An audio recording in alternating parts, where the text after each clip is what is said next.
لوگ کہتے ہیں جی میلاد کہاں لکھا؟ میں نے کہا حضور نے میلاد سارے نبیوں کا تذکرہ سننے کے بعد پھر حضور نے اپنی شان خود بیان فرمائی ہے۔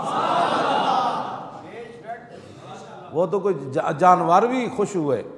میں تو حیران ہوتا ہوں کہ لوگ میلاد شریف کے مہینے میں آ کر لوگوں کو دلیلیں مانگتے ہیں۔ میں نے کہا بے وقوف، حضور کی تشریف آوری پر تو جانور بھی خوش ہو گئے، درندے بھی خوش ہو گئے، پرندے بھی خوش ہو گئے، دریا بھی خوش ہو گئے، آگ بھی خوشی میں آ کر اس نے پانی کی شکل اختیار کر، ٹھنڈی ہو گئی نا، پانی کا کام ہے ٹھنڈا ہونا۔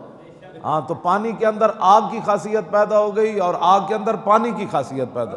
پتہ نہیں تو کیسا مسلمان ہے کہ تو اس پر بھی دلیلیں مانگتا ہے۔ حضور خود نبیوں کا تذکرہ سننے کے بعد حضور نے فرمایا ہاں باتیں ایسے ہی ہے، لیکن الا وانا حبیب اللہ ولا فخرا، میں اللہ کا محبوب ہوں۔